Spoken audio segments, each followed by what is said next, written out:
All right, Dan. We could start with either of the announcements for Forbidden Door in terms of matches. Let's start with the one where I remember everybody in the match, and that is FTR against Christian and Adam Copeland. We had that kind of weird promo from Christian last week, and I think it was meant to be weird in retrospect. I was a little not sure last week, but the fact that it meandered on so long added to me thinking, what, something going on with Christian? Like, it just felt like he kind of wasn't sure what to say or how to say it, and he was going for something, and that is, I think, internal strife or contemplating introspection. Introspection, but it was long and drawn out and not great television. But this week he came out to save Adam Copeland, and I mean, we kind of for a while had this more than penciled in as a destination point. We didn't know how or when. I thought the saving Copeland from a beatdown, and then picking or having the barbed wire bat and bumping into Copeland, of course that's going to happen, and then turning around, and then the fans say hug it out, and they do, but they don't look like, the thing I liked is they didn't just go everything is okay again. Right. There was still tension there. Now there's a big backstory with those two. I'm not sure they've done enough to make me believe they would come together again, but they also have a huge history. It's been a long time since they teamed, technically, but they're so associated with each other. I thought, all in all, with the timetable of trying to get to this pay-per-view a week and a half from now, this is a segment that worked for me in terms of making me think there's tension there, there's a lack of trust, but there's also a nostalgia that's sort of overriding. There's a history that's overriding all what they've gone through. So I don't know, what's your take on this feud, what they did to forward it tonight, and reuniting them, and how big of a deal that'll be in Toronto or overseas. Well, okay. So first of all, this particular match is with Kip and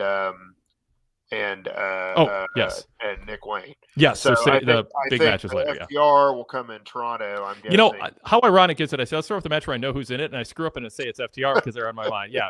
Thank you for correcting the record on that. Yeah, but one demerit. There we go. Well, if there's three, I'm just going black. Turning off the screen. Okay. All right. I'm a stickler for accuracy, so if I go down, hold me accountable. So be it. It show's all yours then.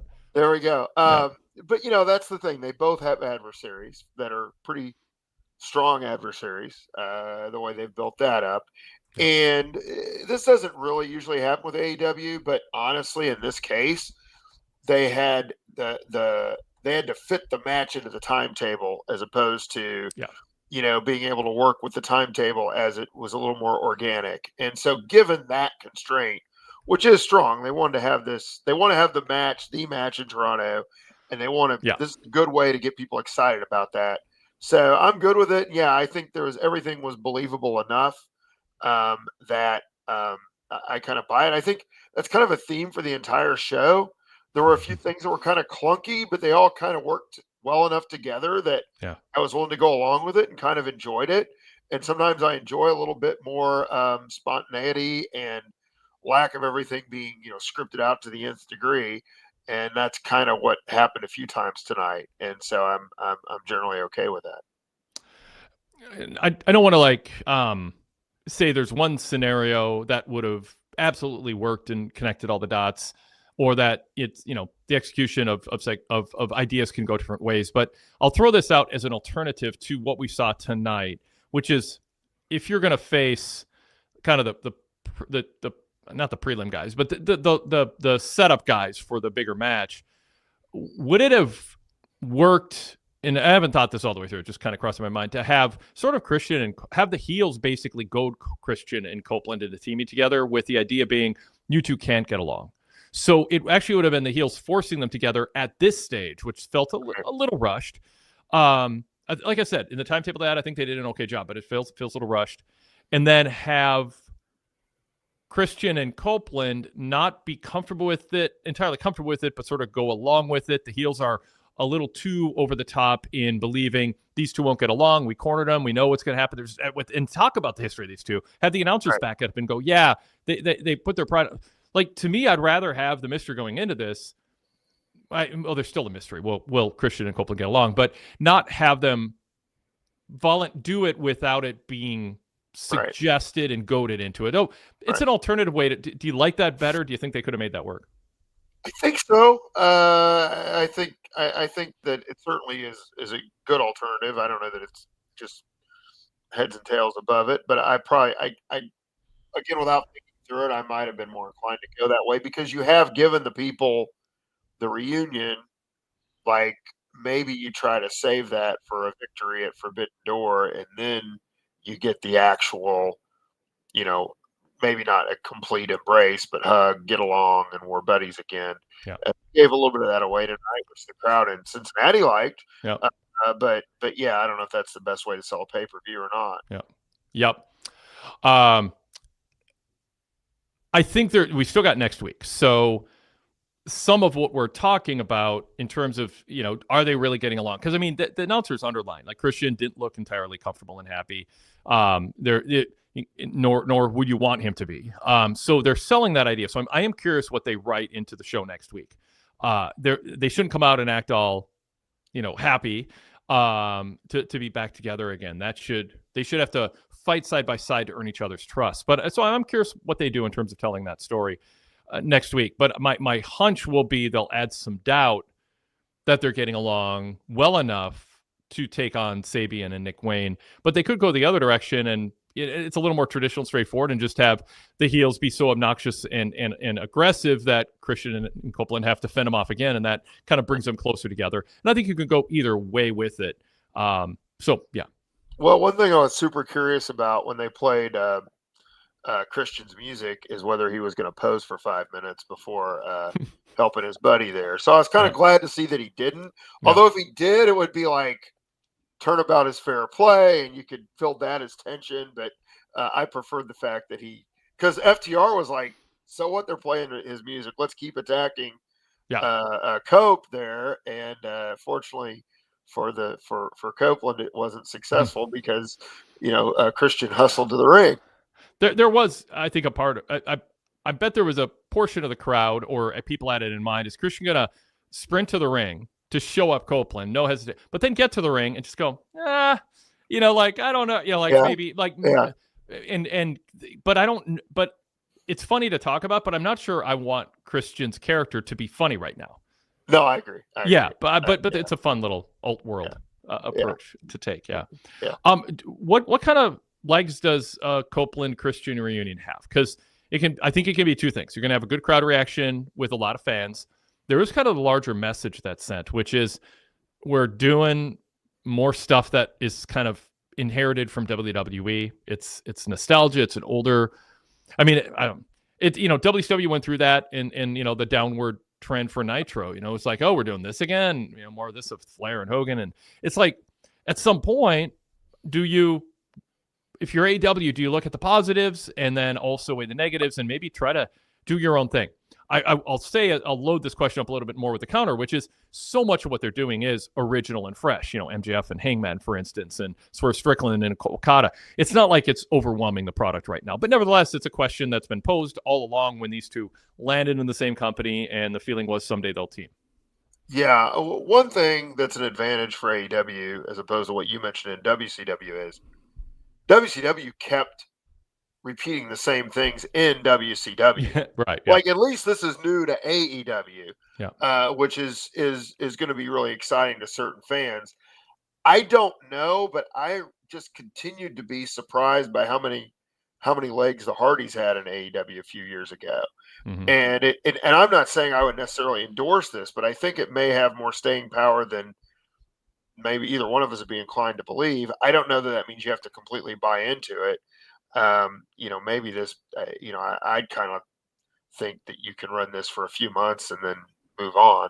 I hope I think you don't want to err on the side of outstaying its welcome with a lot of your fans, because then they do become like, well, I've seen all this. I like the fresh stuff. So I hope they keep it to a few. They'll certainly, I would think, FTR, the Bucks. There's some matches there people are going to want to see, but let's run through them and get on to the next thing, I guess, would be my advice.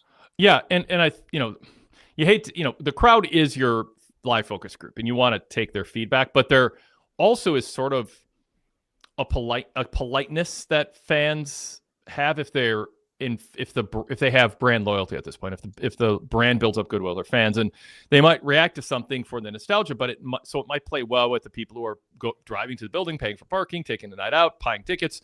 How does it play to the larger TV audience? And again, I mean, I don't mean to argue both sides. It's just I think it's a conversation point. There's people who are going, oh, Edge and Christian are back together. Let me go tune in AEW and see what that's like because they have nostalgia for it. But then there's other people like Edge and Christian are teaming in AEW. What is this, like TNA where they copy everything and aren't those guys 50-something? You know, like there's positive and negative to it. And as long as AEW is making sure that when they're doing this, they're not doing a bunch of any other stuff. Exactly. Or like you point out, they didn't do it already and now they're doing it again in AEW. You know, I'm fine with it. All right, let's pause and introduce ourselves in the show, and then we'll get on to some other topics here. This is the Wade Keller Pro Wrestling Post Show for Wednesday, August 13th, 2025, and I'm Wade Keller, host of the show.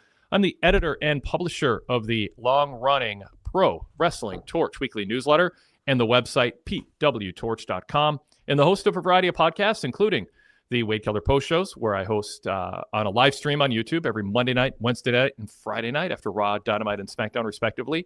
We also, on this YouTube channel, by the way, have live post-NXT shows with Nate Lindbergh, Kelly Wells, and a variety of co-hosts. And then also we do live shows on YouTube after WWE and AEW weekend events, PLEs, pay-per-views. So check those all out. I also host that is also in podcast format on our red logo. Search Wade Keller to subscribe to that. When you search Wade Keller, you'll see a blue logo pop up also. That's our main podcast rather than the post-show format, more traditional podcast. That's only audio. It's not on YouTube. And this week on the flagship, I welcome back Zach Hadorn. It's been a couple months since he was on the flagship. We covered a lot on WWE, the ESPN deal, the Paramount Plus deal for UFC. Big news on the WWE business front. Talked about pros and cons for fans, and yeah, really got in depth on that. Plus, talked to AEW and Brock Lesnar and more. So check that out if you haven't yet. Search Wade Keller and subscribe to both. While you're at it, search PWTorch and subscribe to the PWTorch Daily Cast. That is free with different shows each day of the week, including the All Elite Conversation Club, a AEW dedicated show. We also have Acknowledging WWE, focused on WWE, the aforementioned NXT post show, and more, including, by the way, the 90s Passcast, which features a look at the Pro Wrestling Torch newsletter from 30 years ago that week. Lots of good stuff on that feed. When you search PW Torch, you'll also see our charcoal gray logo pop up that says PW Torch VIP. That's important this week because I just interviewed Guy Evans, who was the author of the definitive book on Nitro. And it's part of the Hulk Hogan podcast series I've been doing since Hogan's death. It's the 12th podcast, the 12th Wade Keller Hotline on Hogan. I've had a series of special guests where we focused on a different slice of Hogan's career or impact on the industry. This is just a focus on Hogan's Nitro years, and it was nearly 3 hours. We are running all three parts, all Monday, Tuesday, and Wednesday. So the last part is either already up or going up tonight. And part one is available for everybody for free. And all you have to do is search PW Torch and subscribe to that charcoal gray logo, and just scroll to the one that says free for everyone in the headline on Hogan. You can also unlock parts 2 and 3 within the Apple Podcast app using your Apple account. So very frictionless approach to doing it. If you want to just get a full VIP membership through Patreon, Spotify, or our main full VIP sign-up page, all the details on that are at pwtorch.com/govip. pwtorch.com/govip. Catch up on all 12 installments. We have more to come on Hulk Hogan's career. Huge, huge, huge figure. Vince McMahon wanted more attention given to Hogan by WWE. We're giving him a lot. Regardless of how you feel about him, pro and con, his impact on the business, his auto ring comments, his lack of damage control or seeming sincere remorse or understanding of the harm he caused with some of his comments, his politics behind the scenes. He was not all bad. And we got into that with Guy Evans.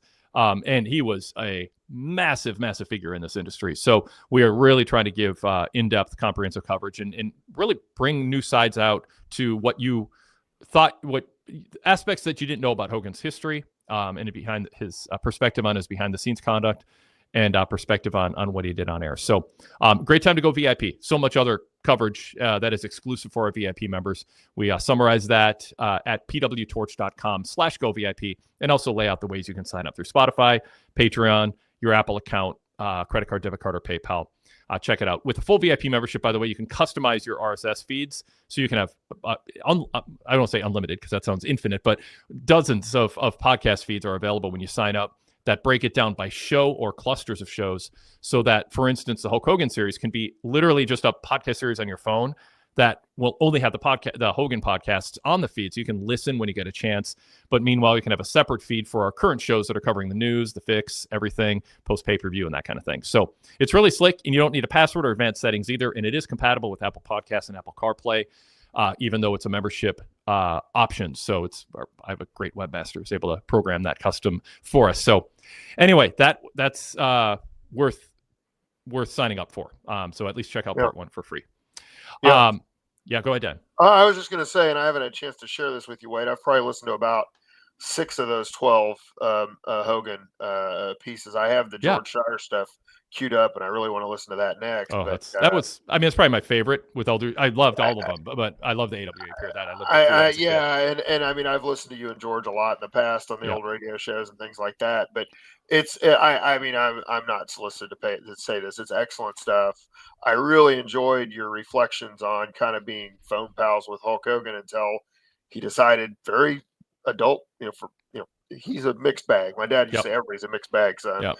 And that the way he handled that's pretty much in his favor, I think. And it was just a lot of neat anecdotes. And if you're interested in a very complex individual, this sheds a lot of light on it. So I would just endorse that myself, because I've really, as I was traveling, enjoyed an hour here, an hour there of listening to these reflections on Hogan. I appreciate that very much. Yeah. In the one of the hotlines, I just did a media critique on how the New York Times and Washington Post, the Atlantic, and other publications covered him and went through, they got this right, they got this wrong. They included that, but they shouldn't have if they were going to leave this out. The whole AWA chapter is just like, it went poof in history in the newspapers of record when it comes to him. So we're to kind of set the record straight on that. And sometimes they just ignore it. Other times they outright say Vince McMahon created Hulkamania. And it's like, no. He hired Hulk. He hired a finished product in Hulkamania and amplified it.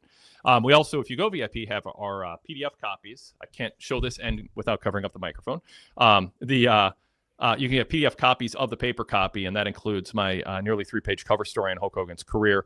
And then Dan mentioned my personal reflections. I did a hotline on it, but it's also in the endnotes column, and where I talk about as being maybe the first Hulkamaniac. I was I think I was tied for first with some other people in the Minneapolis-St. Paul market as a kid, and I don't even say that facetiously. I mean, I might have been tied for the first Hulkamaniac. So yeah, I mean, I've covered him as a journalist for a lot longer than I was a fan before being a journalist and doing this as my profession. And I try to keep that professional, tone to what I do. But I mean, yeah, you're a little kid, you're screaming, you're cheering for him, and you can't wait for Sunday morning to see him, what he's going to write on his t-shirt and say about Jesse Ventura or Bobby Heenan. That's going to make my night or make my day. So I talked about that too. Yeah. All right. Well, Dan, you're the co-host. Dan Kuester is the co-host today with me. We're here to talk AEW Dynamite and some developments on the show tonight. And we will continue to run through those and also interject chat room comments, mailbag comments. And if anybody wants to call us up and be on the show, you are invited. We have the code to that on in my TV report, on the VIP website, in the Dynamite report, and then also on our Patreon page. Dan, welcome. Good to have you back. Thanks, Wade. Really enjoy being back. I'm gearing up for the fall semester and the UFC $1.1 billion deal with CBS Paramount's going to be a big discussion point in the sports econ class, and WWE going to ESPN is going to be another one. So awesome. I'm glad they're getting this stuff squared away now, so I can be ready to go here in a couple weeks. And that's kind of my day job. And then I enjoy getting a chance to visit with you and the folks at the Torch when we talk about wrestling and AEW, New Japan, the whole 9 yards. I kind of want to talk to you about that. I haven't done a lot on the economics of it, and I'll confess, when the money gets to the degree that it's at, it doesn't feel as newsworthy. Like, okay, you go from I don't have the numbers, 180 million to per month to 325 million, whatever the number. It's like crazy. It's like, okay, so somebody who is going to make, some executive who's going to make $12 million this year is going to make $18 million. Like I don't find that fascinating. I find it just sort of like, okay, a really rich guy's getting a lot richer. Will wrestlers and fighters get some of it? They'll get some of it to keep them quiet enough to make them happy, I suspect, but not their full share. So that's a good topic that you'll probably get into in your class. Absolutely. But both companies were incredibly solvent before this, and they're going to be just raking in the dough because of this technology. So I just on a personal level, and I don't have an editor above me telling me what to cover. I don't like just spending a lot of time telling average everyday people who just want to enjoy pro wrestling and UFC, hey, here's a bunch of people who make tens of millions of dollars a year. Now they're going to make dozens of millions more. Right. It doesn't feel particularly newsworthy. It's not gross. It's not off. It doesn't like, I know there's some people just like to parse the number. Oh, it's this percent increase there and this percent increase there. I know I'm talking to Econ Prof. You just said you're going to do a class on it. I think there's fascinating aspects of why they're getting this kind of money and how it's a shift away from pay-per-view and how being packaged with things rather than sold individually, the economics of that is really fascinating. The record numbers, to me, it's one sentence, and let's move on. I know. How do you? So I know that's sort of a sidebar thing. What do you think about that? Well, in my profession, it's more what it implies about the future of college football rights, NFL rights. It's a never-ending conundrum or story, and because particularly being at a university that is in a Power 4 conference, and the future of college football is kind of uncertain, everything ties together. So that's more the level of interest for me than, like you said, the exact money. I cover a lot of different things. I teach history of economic thought, and Thomas Malthus, however many 100 years ago, wrote, I guess, let's see, what would that be? It'd be about, not that anyone cares, about 320 years ago, wrote, with the corn laws in place, the workers are going to get the crusty bread either way. And the fighters in UFC are going to get the leftovers either way. Now, the leftovers get bigger, but it's still, they're not treated like other professional athletes, even close. And that's the approach I take with it, is kind of and fairness is a subjective term, but they should have collective bargaining, they should have union power, they should have all these things. That's the approach that we usually talk about the most in the class. I remember Eric Bischoff said, if wrestlers unionize, then, companies are going to go out of business.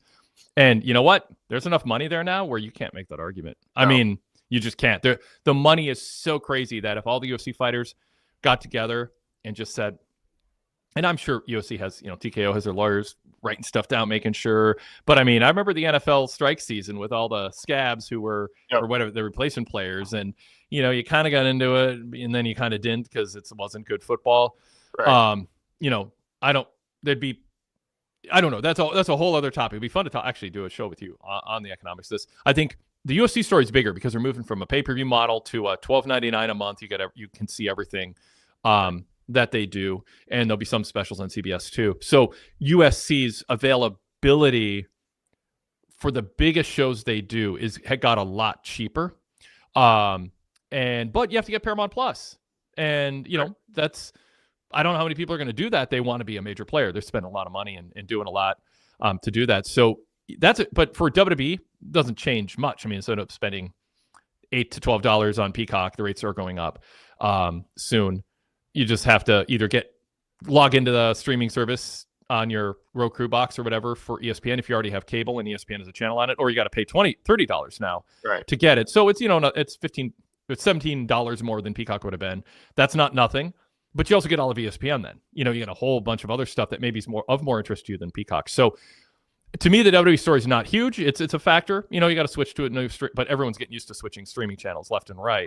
I heard on talk radio, on sports radio, I just heard somebody added up like how much money you have to spend on streaming services this NFL season just to guarantee you get to see every NFL game. That's awesome. Yeah, it's like hundreds of dollars per month to be able to see everything. And so they've reached the point with me where, I don't feel like I have to watch all the Chiefs games, but I'll go to a bar if I have to on rare occasions. I mean, it's just, they've kind of I think with most people, they haven't oversaturated, but I'm like, it's on almost every night, I like college ball better than the NFL for one. And so I'm kind of busy with other things. And Yeah, but that's right. I mean, they're finding ways to get all the surplus from the consumers that they can. They get their producer surplus, what we would call it, actually. So this was all for people who tune in, only want to hear AEW Dynamite talk. This was all a strategy to set the table for this question, which is AEW is in a revenue generating realm that TKO executives are saying is passe. It's yesterday's news. It's expired as a viable, worthwhile approach. AEW, I mean, there's still boxing pay-per-views, I believe. I don't follow boxing much, but there's not much left for special events that you pay per event. What do you think AEW's response to this should be? Is it, oh crap, the perception of the value of seeing an event has really dropped? Like for $13 you get to have, or $30, $13 to $30 basically, you get Paramount Plus or ESPN. You get everything besides the events. You get all this other content. But it's a streaming service. It's rolling over month after month. You don't pick and choose. Like UFC fans used to pick and choose. Now they just see everything if they keep the service. Does it hurt or help AEW that now? I mean, I don't think there are a ton of crossover between UFC and AEW, so it'd mean more if this was, it meant more when WWE moved to this model before the WWE or with the WWE network. But yeah, how does it affect AEW if at all? I first of all, just, and I don't mean to keep getting off the AEW topic. I do think in the long run, this is a great thing for UFC, and I'll be curious to hear you and Todd. I'm sure I'll talk about this quite a bit tomorrow. They were kind of gatekeeping out their audience over time. If you don't expose your customers to something of the product, you can't expect people to keep buying pay-per-view year after year after year after year after year. And I think it's true. You talked about this a little bit with boxing and some of the things that have happened in the past. I think AEW is a differentiated enough product that I don't feel like it really affects them. I think that they have their niche and that they have an audience that is more devoted to them than certainly WWE on average, because you have people willing to pay $50, a fair number. If you look at the percentage of your viewership, well, let's say with Max, it's 1 million people a week. I don't know what it is, but that might be that's a reasonable estimate, I guess, that are watching within a day or two. Mm-hmm. You're getting 200,000, 150,000 buys. That's a pretty strong conversion rate at $50 a pay-per-view.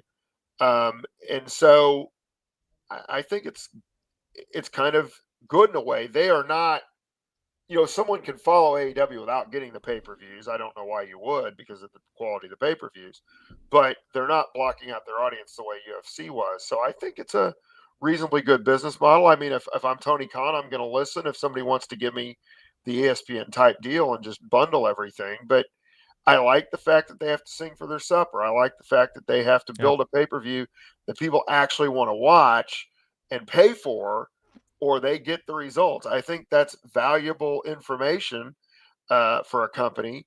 And so I think maybe each company is doing what's best for them, probably.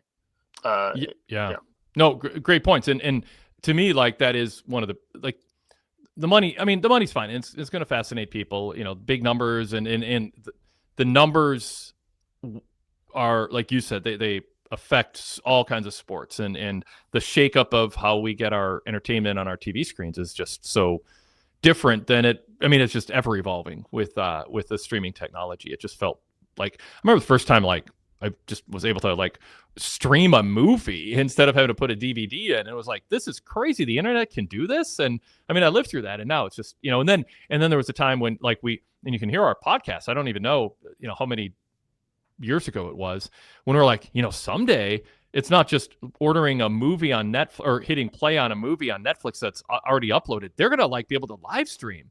And it was like this weird notion because, our internet wasn't strong enough. Well, now with fast internet and compression or whatever, it obviously we're there, where these streaming services are doing live sports, but we take for granted now. But it was not that long ago, Dan, where live sports, live streaming on a streaming service felt kind of weird. No, that's where you go to play something on demand and start it whenever you want and pause it.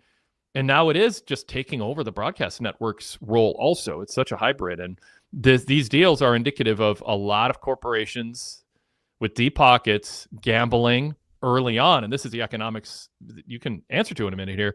Do you think they're overspending like, people thought Peacock overspent on WWE just to have relevant content that's exclusive to be on people's radar. Are they overspending now and it's going to drop? Or do you think, no, they're going to have enough subscribers? This is a sustainable model where, looking at the numbers, this is just kind of the new normal going forward. That's a tough one. Give me a definitive answer in 30 seconds. Yeah. And I'm looking more at the CBS UFC thing when you're asking about this. Yeah. And, it's hard for me to justify the expense, but some of these, you want to keep your network on people's radar. A lot of people are off that radar and just kind of dying. And to have it sounds like they're going to put the top UFC shows on CBS. Yep. And that's going to be a big feather in the cap. And they're aggressively, I watched a lot. And again, I live here in Kansas State, but I probably saw 4 ads for Big 12 football on TNT tonight. And I do think that's a really smart purchase for TNT. Like, it's going to get a devoted audience. It's going to find your channel that's going to tune into pregame and postgame.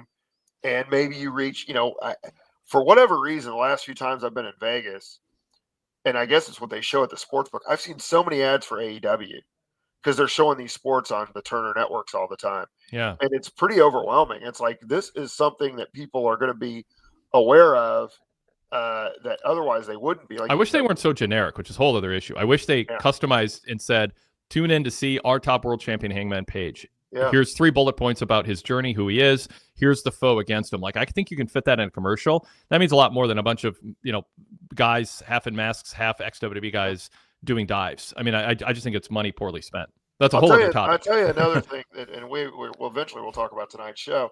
But I'll tell you another thing that I think is going to have a lot of ancillary benefits for AEW. I got together with guys that I went to school with 30 years ago this week, and we did our fantasy football draft, and we threw Happy Gilmore 2 on the Netflix. Yeah. And like 3 of us knew who MJF was. Other people were kind of vaguely familiar with him. And like, who's that guy? He's like, oh, well. And then they're like, well, why is he on with Adam Sandler? I'm like, well, he actually is a really well-trained, actor, singer, or whatever. He's got all these skills that it makes a lot of sense.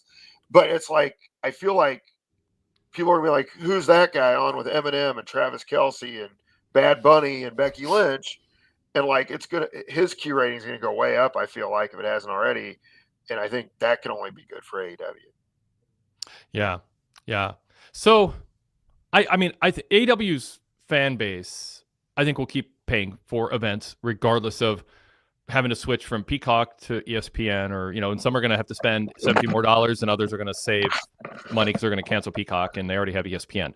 That's up to Peacock to work hard to keep the WWE fans, and they'll keep some and not all of them. And they get what they want out of it, which is a bunch of WWE fans subscribing to it. Now they know what the other content is, and they know new stuff is coming, and they might stick around. And that's part of what Peacock paid for when they, paid/overpaid for WWE for their PLEs. There's still NXT, by the way, that hasn't been distributed. With AEW, do you think in 3 years they're on HBO Max or a spin-off sports streaming service from Warner Brothers, or do they stick with pay-per-view and go, you know what, we have a smaller overall audience, but they are willing to pay. We give them a mega show. They're happy with our product, and they know that this is the tip jar at your corner coffee shop that's independently owned, or the donut shop. You appreciate the proprietor. You want to, reward them, and the pay-per-view is a way for AEW fans to go, yeah, we believe in you, and we love that you're doing something. And we see WWE as a bad guys for their sort of predatory, aggressive counter programming. Let us send you $50 a month for these wrestlers we love. So where are we on that? Do you think 3 years from now? And that's going to be the time, right? We know they're kind of locked in through 27, I believe. It seems like for whatever reason, they are very hesitant to do pay-per-view stuff on Max. They just aren't doing it really. Yep. And that could obviously change in the next 2 years. I have no idea. This is a complete guess, but if I had to guess, I feel like they're the last ones with pay-per-view, but I feel like it's going to be ingratiated that much more over the next couple of years. I don't see it changing between now and the end of this contract. If I had to guess, I think they'll stay on pay-per-view, and that may sound crazy because no one else is doing it. But it is a matter of, again, I'm not sure that UFC was necessarily going to get out of the pay-per-view business, and then they get $1.1 billion a year, and that dictates, okay, well, we can, let's Yeah. do it. So, I mean, it's all dependent on what people are willing to pay in the market. But I keep seeing that, especially for the non-top sports leagues, the acceleration of rights fees is not what it used to be. And so I don't know that someone's going to pay AEW the type of money they would want to move their pay-per-views away from this model. If I had to guess, I'd say they'll stay on pay-per-view, but that's total guess. Final thing I think on this is, I think the more fascinating topic, and you touched on it a few minutes ago, is our UFC events kind of flattened out because they don't have to, quote, sing for the supper. In other words, sell people each time through hard hype and a strong lineup to part with their money. There's sort of an inertia, and it's like, I don't want to cancel. It's already baked in, the renewing subscription model. So there's a feeling, and we saw it with WWE Network. We talked about it all the time. When WWE Network first launched, are they still going to care as much about these events, or do they go, people are just kind of letting Peacock roll over because they just want WrestleMania and SummerSlam, and the rest is kind of bonus because in their mind, I'm saving so much money on WrestleMania, it's no big deal. WWE sort of felt that way, and the pay-per-views didn't feel as special.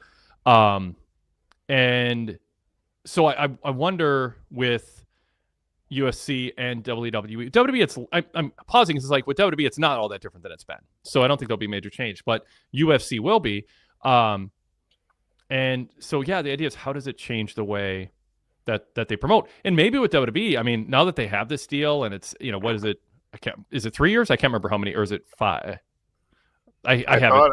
I'm not sure. I think it's 3 if I had to guess, but I'm not sure. But they now have some cushion on this. No, it's over 5 years. 1.6 billion over 5 years. Yep. And 325 million per year on average, up from 180 per year in Peacock. Those are basically the rough numbers. So they're going to have an extra 14.5 million. Extra 145 million per year. Yep. So that, I'm trying to think if that's enough money for them to kind of like stop showing up to work on time. Like, if you inherit an aunt you didn't know and she gives you $14 million, you might not be as diligent showing up to work and working hard because what's the big deal? I get fired, I don't have to go to work, and then I'm still fine. Like, at what point does human nature kick in? And that's an economics question you deal with in so many realms. Once people have a certain amount of money, does the incentive to work hard and innovate and grow go away, or is it just kind of baked in and they have pride in keeping score, and they're going to still have that incentive? So we'll see. I mean, the past history of UFC suggests they at least will be a little less aggressive in paying the top names, top money. And to me, if I'm the TV network, I want some sort of guarantee that you're going to put X amount of resources into putting these shows on. And no one ever seems to get that safeguard. I guess if they did, they probably wouldn't advertise it what it was. But I mean, you're just going to have goodwill for the next contract. I mean, that seems a little naive. So you can not work hard for 2 years and then work hard for a year, but you have a lot of catching up to do. It's like it's like, we all have nightmares about not keeping up on a class, and then like the last week beforehand, you're like, crap, I've haven't been, and you got to cram. It's kind of like cramming in the last 6-12 months. If you dog it for a couple of years, it could be tough to make it up. So, all right, well, fascinating talk. Let's shift back to Dynamite proper here. There's a lot of good comments in the chat room, by the way. We might get to them later, but I don't want to overstay our welcome on this topic if we haven't already for some people. So, let's talk about the Hangman MJF angle. It bookended the show, an opening segment with MJF and Hangman. Thought it was really good.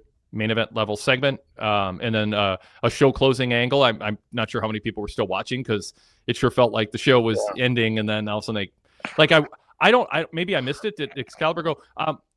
As the Ops celebrate their win, Renee says she's trying to chase down Hangman for an interview. I mean, they should have said that, and I don't think so. Yeah, I mean, it's because I saw your email and I'm like, should I turn the TV off? I'm like, well, I gotta go upstairs. I'm like, no, there may be something. I mean, this is kind of anticlimactic celebration, but they're still on TV for a reason, I guess. Yeah. So But the main crux of this was MJF had this contract. He wanted to save it as, an insurance policy, a backup, a second chance if he came up short. And Hangman goaded him into giving and not. MJF wanted Hangman to give him a match, or Hangman said you got to earn it. Ultimately, Hangman got MJF worked up by saying, you're a coward. You don't think you can beat me. You need a second chance, an insurance policy. And MJF took that personally. And unfortunately, because he decided needlessly to swear, he got bleeped, and we didn't even hear him actually say what he was saying. It's like, come on, think that stuff through. So maybe he thought he wouldn't get bleeped for what he said, because I think it was just GD, not F or anything. So, but nevertheless, he agreed to cash in his Money in the Bank briefcase, basically, his contract. So, yeah, what'd you think of how that played out? Again, it's a pay-per-view in 10 days or 11 days, I guess. If this is where they were going to go, they had to get there. Because there was, again, I think it was Excalibur's like, we don't know what the match is going to be at Forbidden Door. Or maybe Hangman said it himself, I guess. And so it doesn't necessarily fit the heel persona to do a more above board challenge, but they got around that as best they could. It is obviously the money match that they've been building to, and it will make a lot more intriguing pay-per-view that people will be more inclined to buy. So I think, kind of given what they were going to do, they needed to get there. At one point, I thought they might have Mark Briscoe involved in this match in some sort of three-way or something. Yeah, I was thinking that too. Yeah, they clearly decided not to fully, get behind that idea. And this is a more marketable match, and they're going with it. So I'm okay with it. Couple comments in the chat. Adam Kidd said, I still say it's too soon. King of Strong Style says, I don't like them going to MJF this early, but it's a big money match, no doubt. Is Forbidden Door the right place? The problem is if they don't do it, Wade, what do they have on the show that's really gonna? I mean, yeah.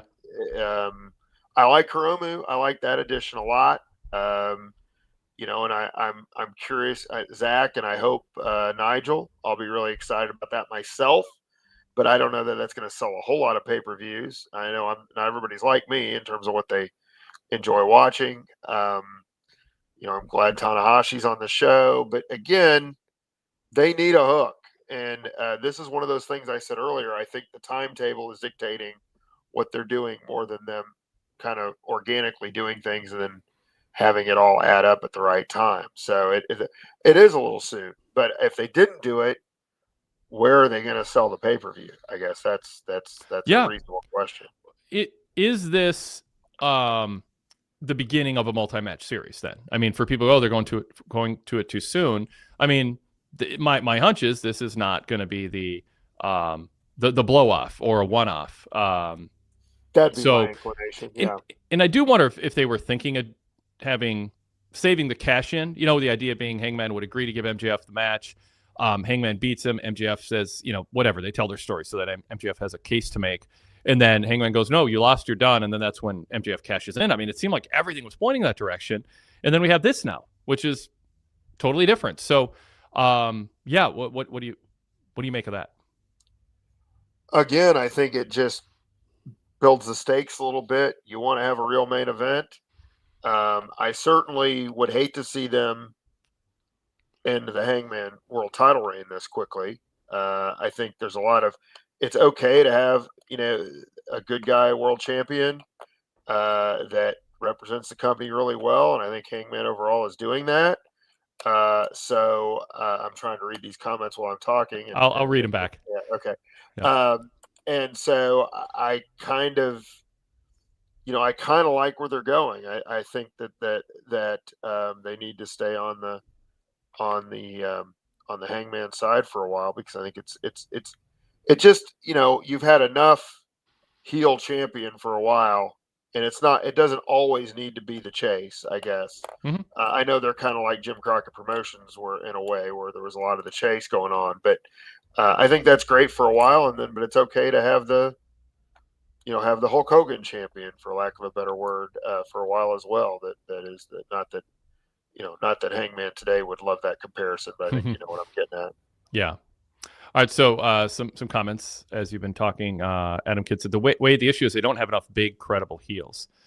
And, you'd hope that Tony Khan is planning this ahead. And I know he was debating between Hangman and Will Ospreay. And, I reported he took him into a room and kind of broke the news to them. Okay, I'm going with Hangman. And they were both, by all accounts, very gracious.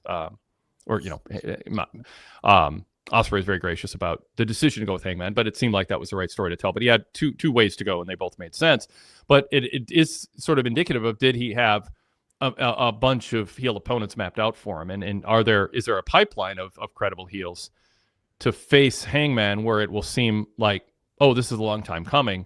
Or is he going with MJF because, well, we don't have anyone else ready? And like you say, we need to sell these pay-per-views. You wonder how this would look if they're on a streaming service. We might not be getting Hangman MJF yet. Yeah. It just might be, a concept show for Forbidden Door with international talent, and no big deal. We're guaranteed this flat fee. Scott TP in the chat says, I don't think it'll be a one-off match. I could see Hangman and MJF running it back at All Out. I think that's likely, quite likely. Goodfellow1422 says, would a big win for Hangman it would be a big win for Hangman. His last run was underwhelming. This would be a good start for the new run. And Ramen Noodle says MJF was also Hangman's last feud before entering the title picture. Some of this field has been pre-plowed, and that's sort of a way to say it's more, it's just turnkey. It's ready to go. Yeah. Yep. And then Sadler Version 3 goes, I thought they were going to do the MJF double match story where he wins a number one contender match so he doesn't have to use a contract, then loses and goes back to the contract match another time. That's what I was thinking. Darrell Freeman says Hangman goaded MJF into using his goading him into using his cash in was smart. Now we got to see who you can build up to face Hangman afterwards, or is this start of more than one match till you can build up a few people? Do you see anyone in the pipe? Oh, go ahead. Yeah, just go ahead. Well, I was going to say, even if something happens where MJF gets a rematch, it's a lot better to not always have your babyface champion look like an idiot. Like the fact that he got one up on MJF, good. Like, that you want to support people that are smart, resourceful, and not suckers. And so I like that. I think that was the right way to go, everything considered. Doesn't mean they won't necessarily run it back at All Out or wherever it might be, or maybe at the end of the year. I mean, I see this as MJF will probably get another title shot during this title reign, however long it is. You've got potential challengers, not too many heels that are, most intriguing for Hangman. But down the road, they could eventually do Swerve, obviously. They could do Ospreay. There's a reason those guys won that tag match where they're not disqualified. Yep. You could do Darby. I mean, and of course, you could always, Moxley's gotten his rematch, but he's credible. But you're right. I mean, I don't see anyone else as like, Claudio would be a good TV match, I'm sure. And there's some heels at that level, but I don't have anybody. And Fletcher, Fletcher down there is that. Yeah, that's a big one. You don't want to put that on a B show. That's no. He's and I'm not saying you are. Yeah, and of course that would be a case for if Ospreay was the champion, Fletcher's even a hotter thing. But there's no reason they can't find a series of issues between him and Hangman that he's deserving of a shot at the world title. He's definitely on the way up to the point where he'll be credible enough, I would think, during this title reign where that's an intriguing show. Dennis Klein on PWTorch.com today in his AEW Rising and Fading Stars column compared Hangman to Bret Hart and Kyle Fletcher to Shawn Michaels. If you go back to the 90s, he says, Hangman is your Bret Hart, the guy we all fell in love with and watched fail as champion the first time. Then he continued to work and get back to the top. Took a little longer than Bret for him to get a second title reign, but the ride to get there with Hangman has been great. He's a flawed character, just like we all as humans are. It feels like he's not going to fail this time. And then Kyle Fletcher's or Shawn Michaels, a guy who we're all going to love to hate, but be so impressed with in the ring. He's 8 years younger than Hangman, the same gap between Hart and Michaels. Fletcher's within a year of the same age of Michaels when Michaels first won the IC title. So I can see those two standing in the ring doing battle for the AEW World title in a huge pay-per-view. Yeah. Yep. So I like the comparison. I hadn't thought about it, but that's smart. And I'll tell you another thing they're doing that's very subtle, but I think they're not running from the fact that if you really watch what they say, particularly MJF, sometimes it's like Hangman had a good thing going and they kind of screwed it up for CM Punk. It's like for his title reign. Like if it wasn't, and like that, it wasn't Hangman's fault that it got screwed up. Yeah, that's it's an important note in history. Yeah. And I think that they don't come out and say that, but if you're really paying attention, you kind of think, yeah, if it wasn't for CM Punk, maybe this thing would have turned out a lot better. At the time, I wouldn't have said that. I mean, he was a compelling character, but Right. in retrospect, that's where things got off track. Yeah. Okay. There's some chat, or there's some ongoing commentary in the chat room about Forbidden Door as a concept. And I think it's worth mentioning. Dan, you're a New Japan specialist and help out with our New Japan coverage, big New Japan fan. Forbidden Door was initially kind of this idea of, well, we're going to feature some stars you don't get to see more than once a year in some dream match situations. Now it's different because, well, I'll read some of the comments here. Adam Kidd says, it's not Forbidden Door when the performers from all the other companies are on your show all the time. Fan Blast says, Forbidden Door is dead. It's just a door. King of Strong Style says, AW signed all the promotion's top talent, so it killed this concept. Zach Barber even agrees. The Forbidden Door concept isn't what it used to be. Derek Mitchell says, yeah, the concept is dead. It's just forced to get New Japan and CML stars on the show. That's regarding something else. Derek Mitchell adds, how the mighty have fallen with the Forbidden Door concept. Is anyone interested in seeing anyone from New Japan? I guess the implication being who isn't already on AEW regularly. So what do you say to that, Dan? Is Forbidden Door, should they just rename it and kind of bring it back when the concept makes more sense than just feature? I mean, what does it mean now when so many CMLL and WWE guys are on, or New Japan guys are on TV so regularly?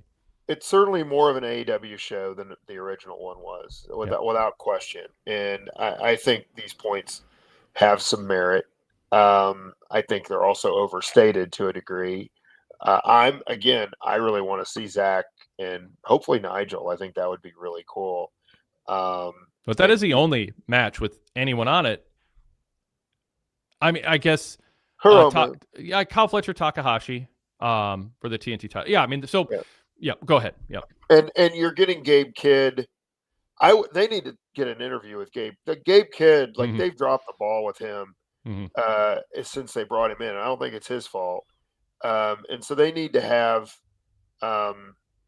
more of him saying why he's doing this on AEW television. If they're going to, it's kind of like he just kind of falls along with the Death Riders. I'm glad he's in the match, but, let him talk about why he's in the match, because actually, and this is by even New Japan lore, he has a pretty good relationship with Tanahashi on the New Japan television. And Tanahashi's in that match also. And again, I think it's a treat to see Tanahashi one more time on an American-based pay-per-view. There may be 5,000 of us that are interested in buying the show to see Tanahashi, but he still has some appeal.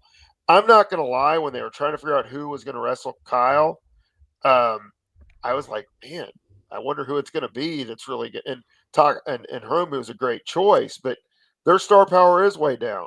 Yeah. And, I'd like to see Yota Tsuji or some of those guys, but I don't know what that means to the American audience right now. But they're building some guys. It's not all bleak. I mean, they've got some talent. It's going to continue to be a compelling product. Oleg Bolton's another one. But, I mean, most of these guys are a year or two down the road where they can contribute on Forbidden Door. But, yeah, it was stronger when it first started without question. But, outside of Ishii, most of these guys are not on AEW TV that much that are making the guest appearances. They're just having fewer of them than they used to. Talk about Hiromu Takahashi. Like they talked about a little bit on TV. We got a sentence or two from Excalibur, and then he got to be showcased in the match. What would you do differently, and what should people know about him who aren't familiar with him? Well, the guy could have been probably a top 2 or 3 star in New Japan, and they kind of dropped the ball with him, to be frank.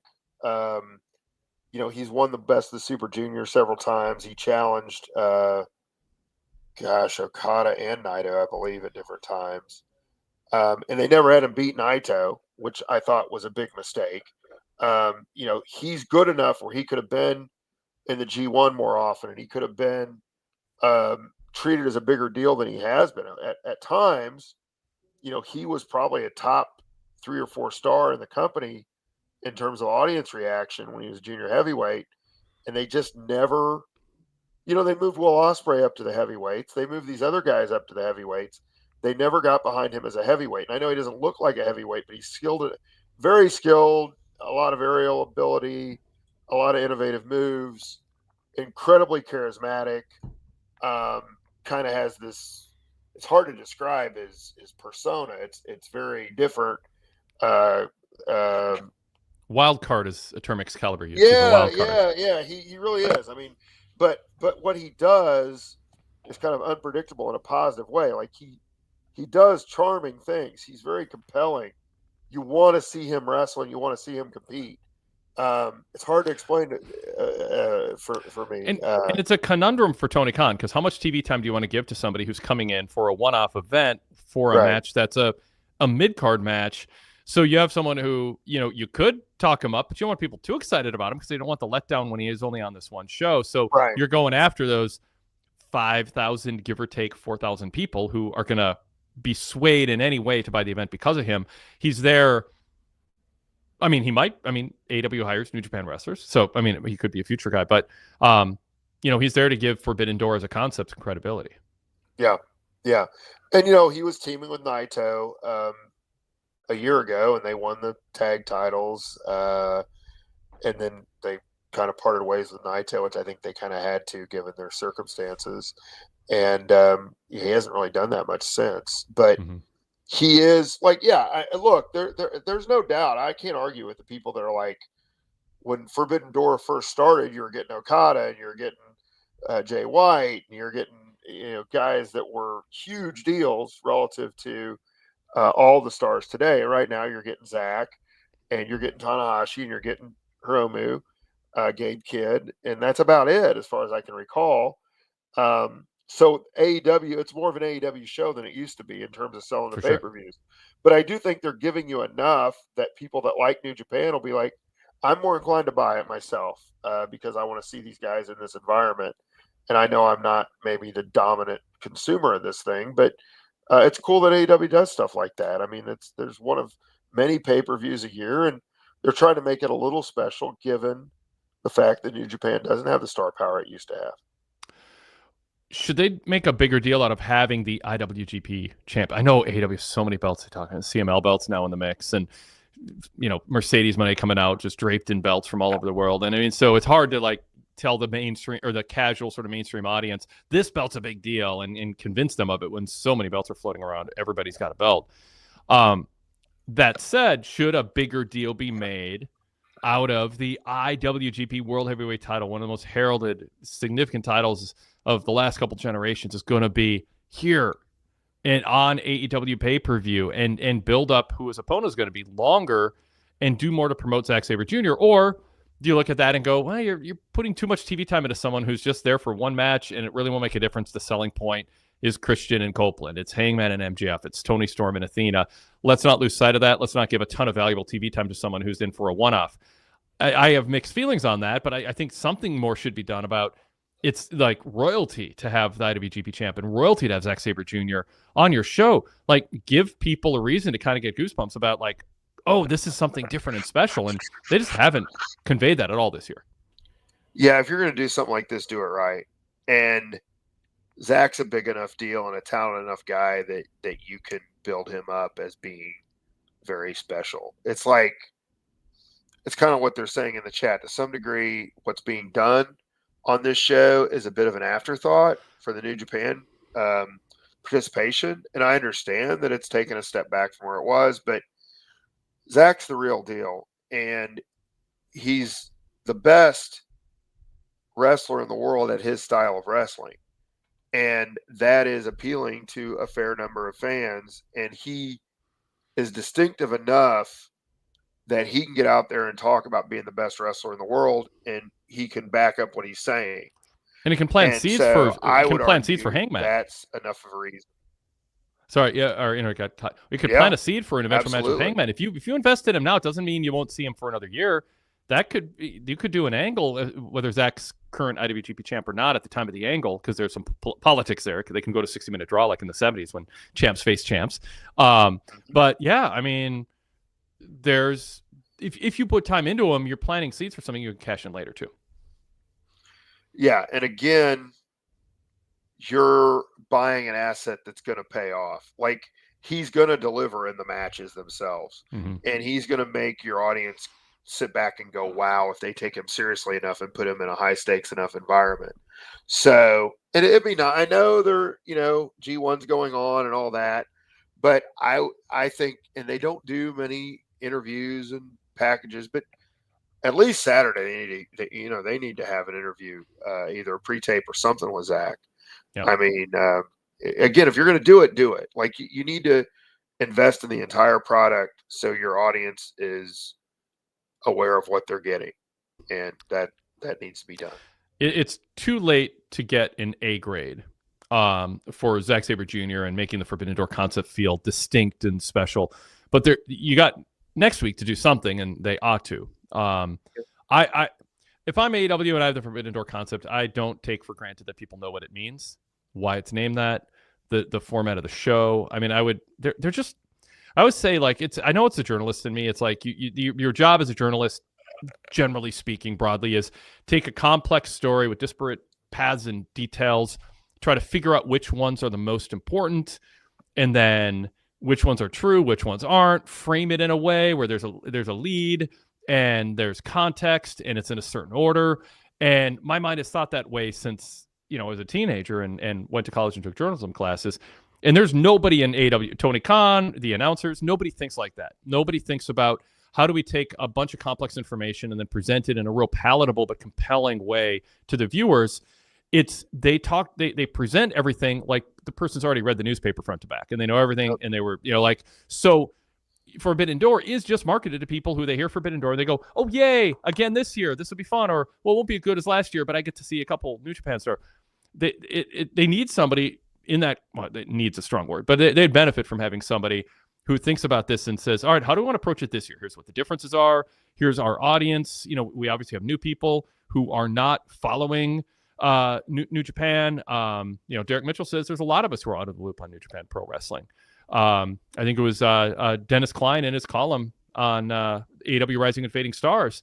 And he said, he doesn't follow, he's not on social media. He doesn't know what's going on with Takeshita other than through the internet. And not everybody's on the internet, and they're not talking about where Takeshita has been.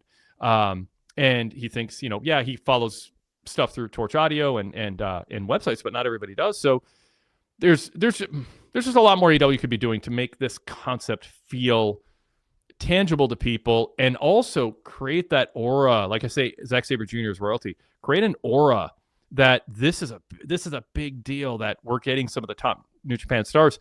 Overhype it a little bit for the casual fan, even if a few of the hardcores who follow New Japan kind of go, well, that's pushing it a little. You've already got their top guys. So anyway. I mean, honestly, and I know they don't like to use too much of their TV time this way, but have a 3-minute discussion with Walker Stewart. Like, hey, tell us a little bit about who these guys are and why this is such a big deal that they're coming over, and take a minute and let your show breathe. Yep. And sell what you're trying to sell a little bit. Yep. Don't make these assumptions. Now, they're not going to have Chris Charlton do that. I understand that. Mm-hmm. But, they could easily have a discussion with Walker about that. And I'm sure he'd be glad to do it. It would just add so much perspective. Show clips from the Tokyo Dome where, Hiromu was in front of 50,000 people. Yep. And Gabe Kidd, they already did the stuff with Kenny, but show it again. I mean, the guy had a hell of a match with him. I mean, try to explain why these guys are a big deal and really devote yourself to it, because if you're just an afterthought, it doesn't work. And you could have it right as you're about to go to listing the Forbidden Door lineup. You could just have a little clip that plays, and it's a graphic. It drops on the screen. There's a sound effect, and the voiceover guy goes, Forbidden Door, the one time a year that the top company in New Japan brings their top stars to an AEW environment to challenge AEW's top stars. Their world champion, now I'm going to, but like you could literally have like a 10-second thing that you just run every time you talk about Forbidden Door, but a larger video package where it's like, here and show Zack Sabre Jr. and all his arrogance, just, I am the best, and have him snubbing his nose. I mean, buy into that. Because there's going to be some truth to it. People think, yeah, Zach believes that. He believes that he's working a style that's better. But you have to have the right opponent for him and tell that story. And anyway. Well, and he legitimately, that's where he wants to be. He thinks he's right. And I'm not going to argue that he thinks he's wrestling for the best company in the world and where wrestling's the best. And that's good to have somebody that should be your champion. I'll tell you one thing that bothers me also, Wade, just kind of sloppiness is they're talking about this women's 4-way and they're like Mercedes Moné, Alex Windsor, and these 2 other people. And I'm just like, I'm sorry, but your CMLL and your Stardom, you can't tell us who it is. Like, yeah, they're not going to be that big of a focus anyway, but then don't even have them in the match. If I don't know, like to me, I just find that really off-putting. I forget that it's a 4-way match. And they're like, oh, these other 2, they'll figure that out eventually. They're clearly not going to win, but they're going to be in this match also. I'm just like, okay. I mean, they don't matter enough to even know who it is yet, but fine, I guess. And you got 1 Dynamite to go. Yeah, that's what I'm saying. I mean, it's kind of time to know who they're. I mean, unless there's something I don't know about going on in Stardom where they have to have this really big match to determine who's going to be at Forbidden Door. That's a good comparison on the screen about Zach. Derek Mitchell said Zack Sabre Jr. might be the Billy Robinson of this generation. It's exactly what I was thinking about when I brought it up. And I was imagining the British Empire champion coming to the AWA ring and dominating a jobber. And then he was going to take the title from Nick Bockwinkel. And they talked about him like royalty. And he was from this other mysterious world where pro wrestling takes place. And you can tap into that. I mean, Tony Khan obviously lives on social media and mistakes that for the broad audience that could be out there. And frankly, I think he underestimates how much people who are on social media and know all this stuff, how much they just want a story to believe in. Just give us a good story to buy into, and tell it well. Don't assume knowledge. But that's a bell we've been ringing for 6-7 years. It just comes up now in this context because they're pretty good about it now because it's AEW now, almost except for this month. Let's shift to the lights out steel cage match. So we've got the news of Kenny Omega and Kota Ibushi, the Golden Lovers joining Darby Allin's team essentially with Will Ospreay and then Hiroshi Tanahashi against Claudio and Jon Moxley. So no Wheeler Yuta. The Young Bucks extras. They're in the extras locker room. A nice touch. And Gabe Kidd. So Ospreay gives this emotional. I don't know if I'll wrestle again. I might, as I stand in the ring, my legs are tingling. I might lose feeling while I stand here talking to you. My neck's so bad. He didn't say any of that, but that's the vibe gave off. Is like, I might wake up paralyzed tomorrow. Things are so bad, or they might be, but I also might just be back in a few weeks. The whole thing was like, why are you doing this? Just take a couple weeks off until you know what you're doing. But here he is, just running in, and it's like nothing happened. But now he's in this. I mean, he said he might be fine for Forbidden Door, but we didn't really get follow-up updates. Just here he is. So what do you, I'm dwelling on Will Ospreay here, but what do you think in totality of this match, how it got put together and its existence as a lights out cage match? It feels a little war gamesy at this point, minus all the rules. I think given the injuries with a lot of these guys, having the multi-man match makes a lot of sense. I thought it was going to be Tanahashi against Kyle Fletcher. I thought Tanahashi was going to be at the show tonight since he lost in the G. Having him lose to Evil in the G1 and then not even paying off by having him come to AEW is just mind-boggling to me. But that's we don't need to talk about that, I guess. But yeah, I mean, I think the match is kind of legitimately a dream match given all the moving parts and the interactions between, particularly Will and Kenny and Tanahashi in that match. And I hope they play that up a little bit next week. I would. I mean, again, there's only so much hype you can do for a pay-per-view. I get that. But and then the interaction, again, there's the interaction with Gabe Kidd and Tanahashi. There's the Gabe Kidd, Kenny Omega dynamic. I hope they lean in. And there's the Moxley-Tanahashi dynamic, which they did. Moxley does a really good job of kind of alluding to things, and he's talking about something, and then you have to figure out what it is. So let's pause for that. Zach Barber said, even though he's a slightly random addition, Moxley's reaction to Tanahashi being in the match is priceless. So give the context of that, Dan. Well, I mean, that was some of the big matches for Mox in New Japan, and there's a lot of mutual respect there. There's been a lot of back and forth there.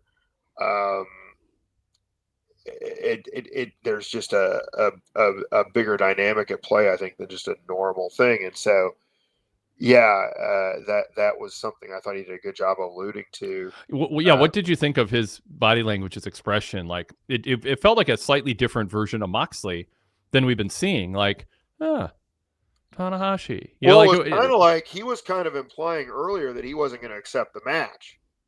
When Ospreay brought it up, he's like, I don't want to do that. The heck with that. And then, it was like a no doubt, okay, well, Tanahashi's challenging me. I have to answer. I kind of felt like that kind of the pride thing, right? Like the Warriors and this is Tanahashi's last appearance probably outside of Japan. They don't say all that, but maybe they'll talk about some of it next week. And, I do think it's the assumption is that you're supposed to make is, okay, this guy's Moxley's kind of a jerk, but he does have a kind of this, even the Death Riders thing, there was this thing behind it that was like, I want to elevate the company, and there's enough respect for Tanahashi. It's like, you can't turn down that challenge. So it's on. That's the way I took it. Yeah. I think the initial point you made, there's so many guys who are interested in this match that this is a way. I don't know if this was a master plan or not. Maybe that'll come out, or maybe someone's reported on, but seems like a compromise to load up the show with star power. But the chances in the physicalness is going to be Moxley and Claudio and the Bucks and Gabe Kidd, and then Darby Allin doing a lot, and maybe the others being more careful. Tanahashi older, Omega beat up, and do you want Kenny in a match like this to put himself at risk at all?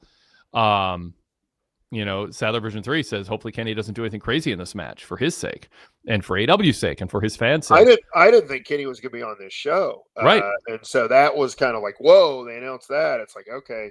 Without much fanfare, too. Yeah. I don't like that either. Tony had a tough job there. He was trying to, he was like, when he said it, I thought at first he said Tanahashi and Hiroshi, but he did say Tanahashi and Ibushi. I went back and listened. I was like, okay, he got everybody right, but he was getting a lot. If Kenny's wrestling, I think you do it. You don't announce it. You don't announce it after the graphic shows up. No, and it's an afterthought. Deal. And you're right. Like that. So much is how you frame it. I mean, people are someone. Tony Khan might think people love Kenny, and then if they know him, they love him. We're not going to convince them to like him. But if you start treating it like just an afterthought, no big deal. It's not big news. It's human nature to just be like, oh, it's just. I guess it's just Kenny. He just, So yeah, and by his own admission, I mean, we don't know how long he's going to be doing this. I know. So you need to cash those chips in. If it should be a much bigger deal that he's. I mean, I got really excited when I heard about that match, but they didn't sell it to the point where it was as effective as it should have been. Yeah. So they also built up. Anything more on this match, by the way? Before I. No, I am really excited about it. It's another thing. It's going to. I'm almost certain I'm going to get this card. It's the day before we start teaching school, but I think it is like early in the afternoon, which I prefer on a day like that. And sure.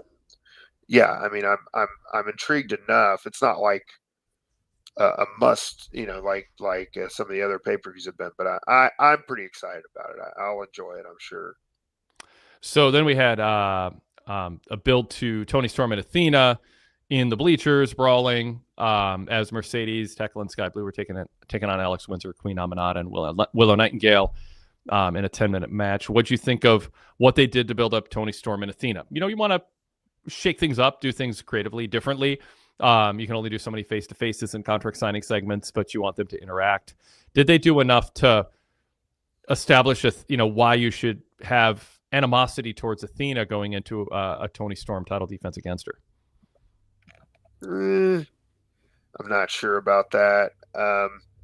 It was kind of one of those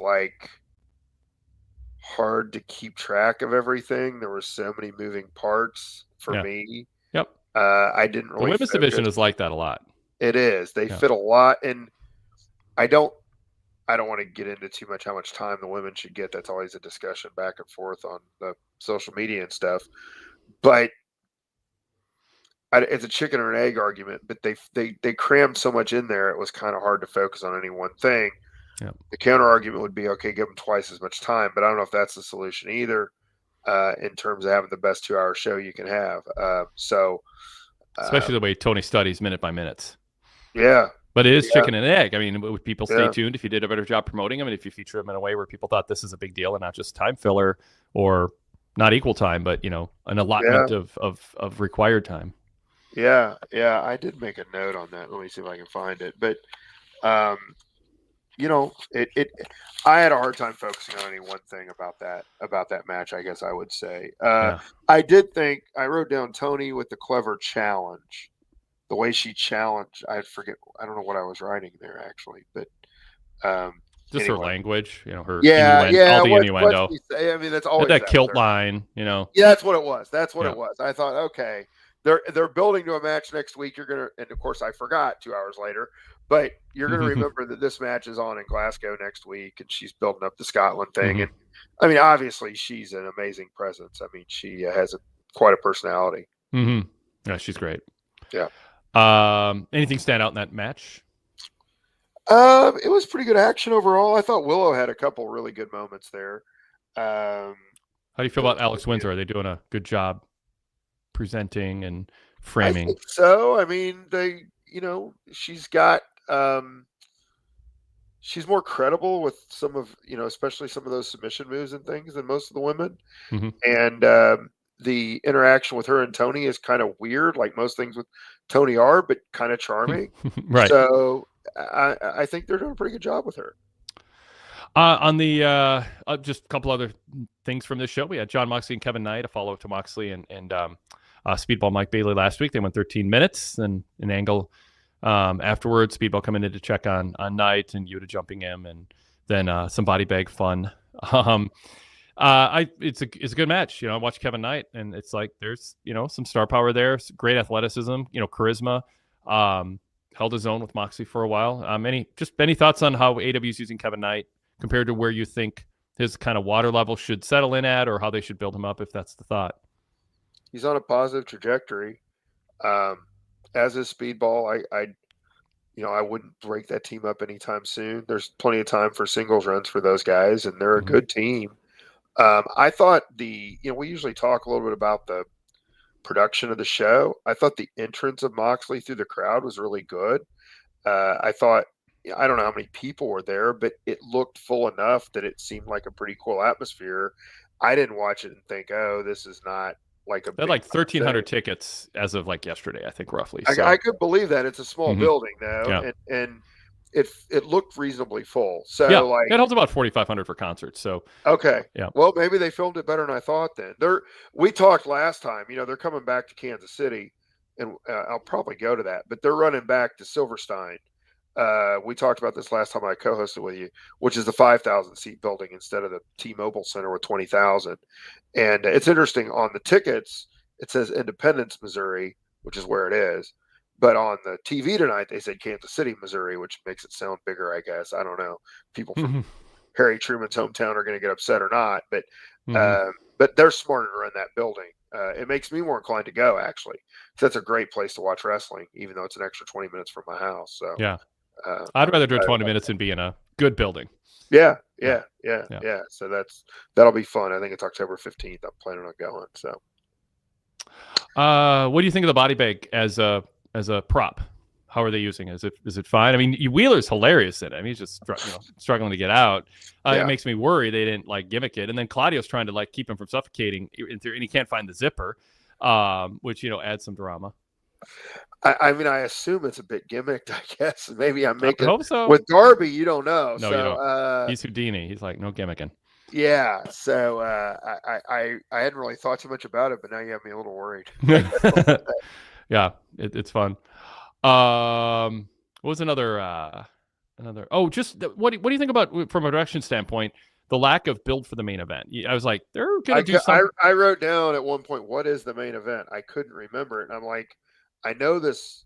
You can only go so long with Copeland and Stokely, and I did remember there was the Bucks match, which I really thought. I thought that match was the highlight of the show. Actually, I thought that was excellent. Just sometimes you take that stuff for granted. I mean, everybody in that match was just really precise. Yeah, I mean, Hologram does some really crazy stuff. I mean, I know it wasn't the most dramatic outcome in the world, but maybe I was just focusing more on the wrestling tonight than I usually do, but I really thought that was a great overall match. Yeah. And the stuff with the Bucks being their original name and all that silliness is I kind of laugh at it actually. So I wanted to point that out, but yeah, the main event I kept forgetting what it was, and it was pretty straightforward, which is fine. I will say, I'm glad Joe's able to wrestle again, because particularly Hobbs is getting some really great momentum when they first won those belts. And I guess it was a non-title match. They never really clear about that. I don't know why it would have been, but it's fine to put those guys maybe not always in the main event, but they need to be a part of the show because they have a great chemistry together. And like I said, it was really moving in the right direction for Hobbs, and I think they can recapture that. So I didn't mind it. It was a weird main event. I don't know how the quarter hour is going to do, but I know it's just a match to fill time, but I mean, I think you can do something to say, here's what's coming up and here's why it matters. And if you're scared to say it's coming up and you can't give any context to why it matters, you don't even know what Samoa Joe would say, and you think drawing attention to it's going to cause people to tune out. I mean, I know there's a lot of TV time to fill and the order of where to put things. And I mean, I get there's a lot of competing interests, but I don't think I would ever just put the last match on with no context, no promos, and just have it be a spot fest. And it wasn't. It was weird. It was weird. I couldn't understand it. And then they go to 800 commercials right before 9:00. So, it's probably not going too far over I'm kind of forgiving of it because I really enjoyed the show overall. Right. But it was unusual. I legitimately, I was like, I wrote down in letters because I wanted to make sure. I was like, what is the main event? Is there a main event? Are we going to have a 20-minute interview segment I don't know about or what? But no, they just went with that. So there you go. We hope Justin Roberts is okay, by the way. Derek Mitchell says the best part of the show is the Young Bucks super kicking Justin Roberts, but left us with Tony Schiavone to ring announce afterwards. All right. JB sent an email. Let's see if he covers some stuff we didn't or puts a different spin on it. I like how they immediately put a consequence to any physical violence in the Hangman MJF face-to-face of a 6-figure fine and a suspension. Both companies could be better about stipulating potential punishments to obvious violations of the rules. I agree with that. I put in parentheses in my TV report. It would be nice if they had the same rule for attacking people before the bell. Just say you're going to be fined $100,000 and suspended without pay for a month. Because it's fine to attack people before the bell, but the ref shouldn't reward the heel by always going, well, now I have no choice but to start the match with this illegal, unfair advantage the heel gained. So, I mean, illustratively, they could do this for anything. They have the power to say, if you cheat, if you interfere, any of that stuff, you've got to, you're so, but what it does when they do this is it exposes they actually have a lot more power than they ever let on. But I'm glad they did it because you want to make it seem like these two would be at each other's throats if they didn't have that stip. I thought when Hangman poked MJF in the chest, he was going to break into a smile, and he was going to say, "You screwed up. You poked me in the chest. That's physical contact. If you want, I will volunteer to not have you suspended. I'll lobby Tony Khan if you give me this match without having to cash in my contract." I thought they were going somewhere with that because he kind of reacted to being physically touched, and technically, I'm not saying they didn't hint at it, so I don't think they're going to follow up, but that technically could cause Hangman to be suspended and fined. But I don't think they thought it. I don't think they thought it was a big enough deal to draw attention to. I feel like these segments, particularly that segment, is much more ad-libbed than what you get in WWE. Mm-hmm. But if you're Hangman, you should know. No, that's right. Yeah. But I think that it just was probably an honest slip of his mind. That's what occurred because I don't think they plot everything out. There were a couple times it just seemed like they were kind of thinking about where to go. It was fine. I don't mind that. Yeah. But it's more natural that way. But still, it's a little different than some of the scripted stuff. JB says, I think that Hangman goading MJF into using his insurance policy for a match at Forbidden Door was a satisfying conclusion to this short-lived will he or won't he get 2 title opportunity storyline. It makes Hangman look like a smart babyface and MJF to look like the mentally weaker heel. 3, was the Ospreay neck injury intentionally exaggerated to make it seem like they're was a chance he could miss Forbidden Door, when in reality they knew it was minor at best. Also, what exactly is a lights out steel cage match? I really do hope we get a Darby Mox at some point, probably an All Out. That's a story he's been building since last summer. But if it's a lights out match, is it technically going to be the last match, the main event?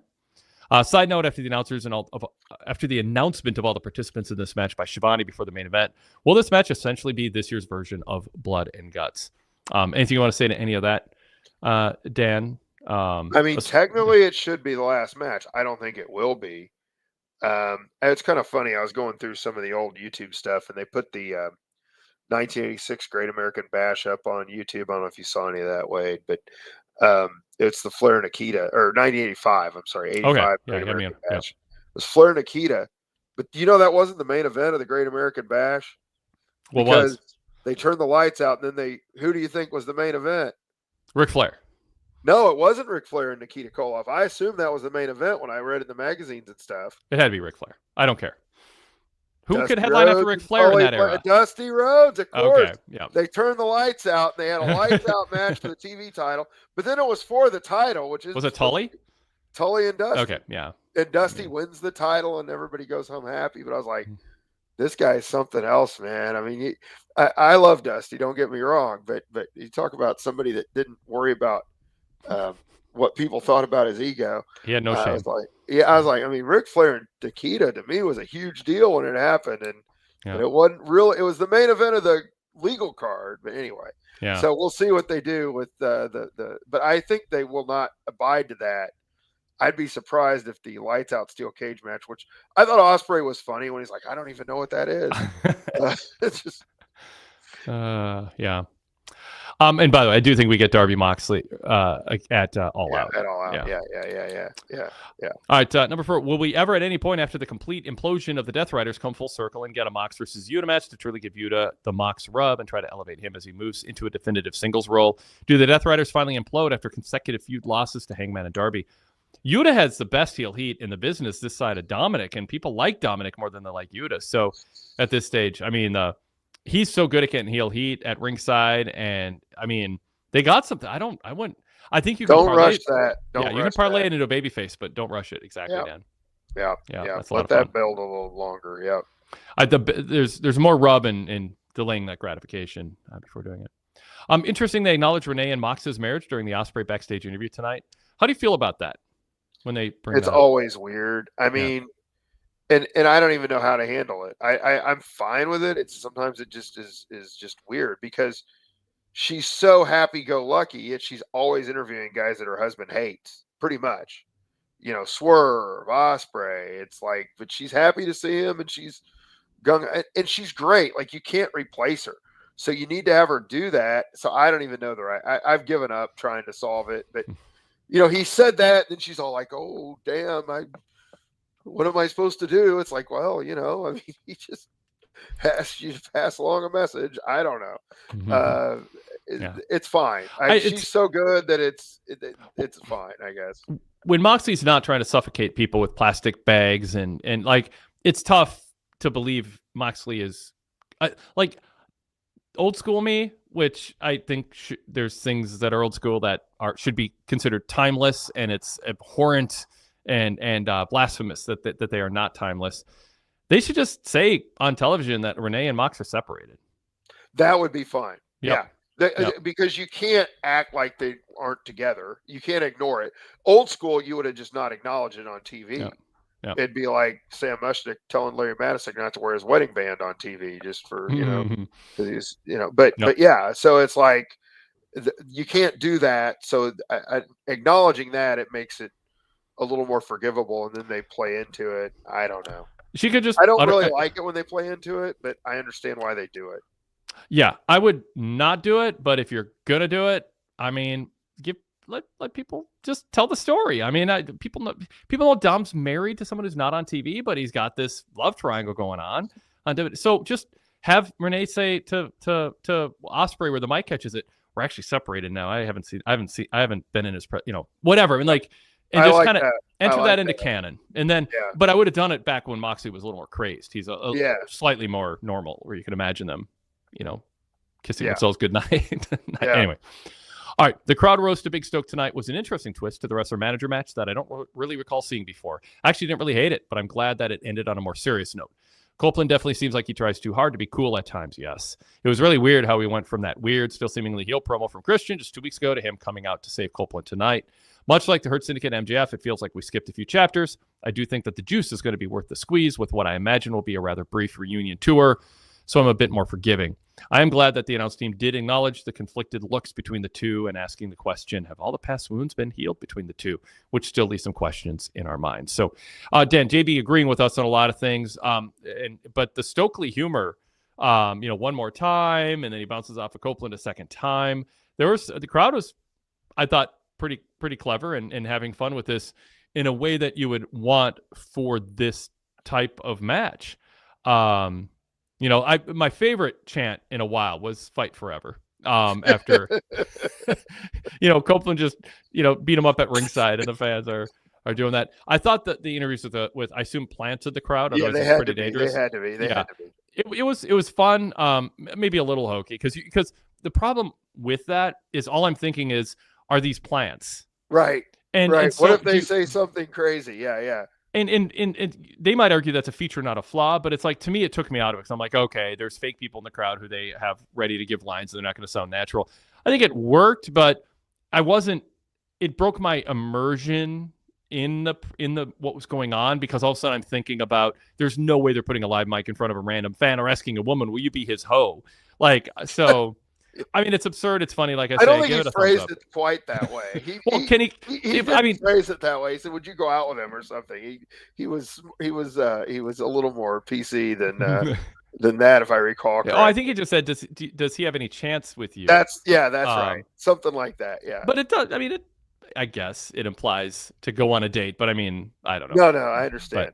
But the line when he asks the fan, and the fan goes, "He's short, he's bald, and he gets no hose."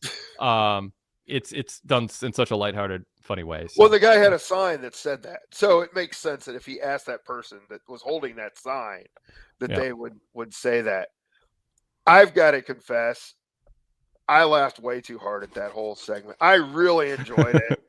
And I'm like this. I'm sure some people just think I'm a total nerd for finding this so funny, but I really liked it. I'm not gonna lie. There's nothing about that I was like down on. No. I mean, Copeland trying to be cool when he's, you can be a little down on that. But I thought that like him talking to the fans like that was fine. Like, he gets that way a lot, and it gets to be a bit much. But yeah, the Stokely was great. I mean, that was fun. And then the little thing about the restraining order that the bad guys violated again, great. That's fine. It was all. It all kind of made some sense in wrestling logic, I guess. Yeah. All right. Back to JB. I do think there's a good chance that FTR and Copeland and Christian main events all out. The only question is, do the tag belts somehow end up on one of those teams in the interim? They should not. I mean, if it's Moxley Darby, they got to headline that. I shouldn't say headline that. Hangman and MJF in a rematch should, but Moxley Darby is, to me, a bigger deal in the AEW universe than FTR against Christian and Copeland. I mean, the setting could dictate that, but I don't know. I think Tony's been protective of putting the world title matches online. They need to have unless there's something. It's a big gimmick match. It has to be a really weak world title match. I mean, I think and again, you're on Team Hangman right now, and you should be, so you don't want to screw that up. Yeah, it's a big match. It adds to a pay-per-view. It doesn't mean that it can't be. It doesn't have to be the main event. Chris J, by the way, in the chat says Copeland should be in those insurance parents commercials. Those are really. I mean, there's some good people writing for commercials. There's good people doing social media. Governor Newsom. I mean, he is just knocking it out of the park, mocking, President Trump's tweets or social. Whatever his fight is, like that's top level satire, getting under his skin. And Copeland is those insurance commercials are great too. I mean, like there's so that I know, like late night TV is in trouble, but man, a lot of writers have gigs in being the social media. Wendy's. I don't know if Wendy's started it, but Wendy's was the first social media account that was so snarky and just I get. Did Wendy's revolutionize it? I don't know, or were they a follower? They were the first I know of. Yeah, me too. Yeah, really clever stuff. Because you're just like, wait, Wendy's is saying this? Like, it's fun. And the insurance commercials are great. I mean, I don't know. I could get on a sidetrack on that because I just get a kick out of it. And I'm not going to say how much it looks like it's mocking me, but there's a few things that definitely I feel like I take personally. Sure. All right. Why is Callis not really being the mouthpiece for Okada? And I was wondering this too. In feuds as big as Omega and now Swerve, I feel as though both feuds have suffered in build due to not having strong and sustained enough promo segments. What was the point of Okada associating with the Callis family? I totally agree. I mean, I just Callis should be out there representing this guy. I do not get the start and stop in the lack of explanation when it comes to Okada Callis and Okada and the Bucks. And I mean, if he's not there every week, I mean, I don't know, be there every week. It's freaking Okada. Yeah, that's Swerve had a really good week last week with that promo with Renee, and then this was pretty clunky tonight. And you're trying to interact with someone who doesn't have the greatest English skills. I mean, it just it just didn't quite hit. And again, I prefer the occasional clunkiness to over scripted, but yeah, I didn't. Callis should have been there. I totally agree. And it's a compliment to Callis that we want him there. It's not a dig. It's not a dig. It's give us some more. Yeah. Well, at times they weren't using him at all. So like, why would you not take advantage of your chance? Hopefully everything's okay with him. I mean, it didn't make sense. Yeah. All right, going back to an earlier point, I hope that something happens between Copeland and Cage in their cage match against Wayne and Sabian at Forbidden Door that keeps them from fully trusting each other. I talked roughly about that. The ultimate culmination of trust and redemption should happen against FTR at All Out. I think that'll probably be the case. Sure. And I mean, they have to win this match, obviously, I think, and build some momentum, but it doesn't mean it has to be all smooth sailing. Finally, from JB, it was good seeing Samoa Joe back tonight. He was missed. That being said, the Trios title seems so pointless to me in any company with a tag division. There are so few credible teams ready at any point that they're almost guaranteed to be afterthoughts 99% of the time. Trios teams can still exist without specific titles, and they can just live by the Freebird rule for a stronger tag division.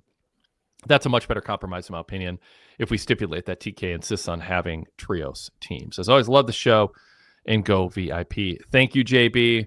We got a fan of yours, Ramen Noodle, says, JB's emails are becoming my favorite part of the show. Ramen, you're banned. I take that personally. That's an insult to all our co-hosts. No, JB does. JB brings it. By the way, email address, wadekellerpodcast@gmail.com. If you're out there in the podcast realm and you want to be part of the show. I know we're pretty comprehensive in what we cover on these shows, and the chat room adds a lot.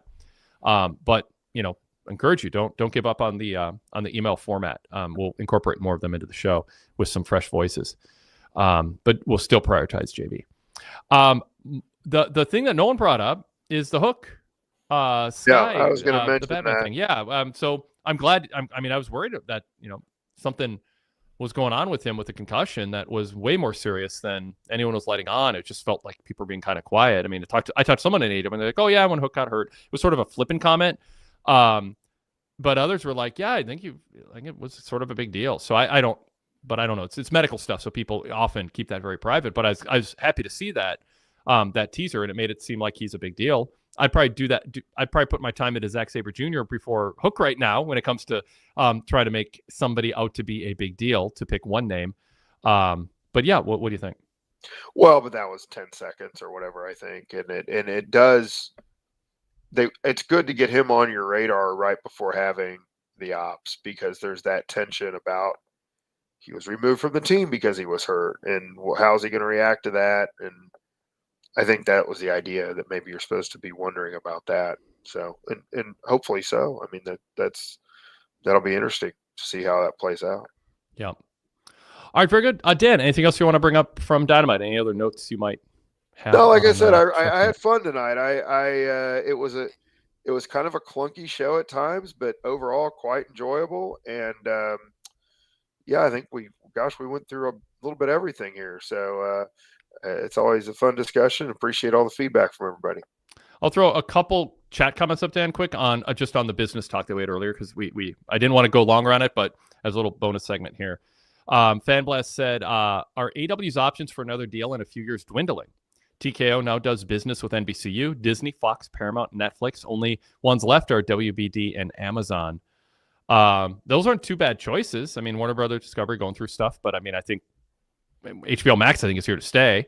And they can branch off with a sports, wing of that too, with things going on there.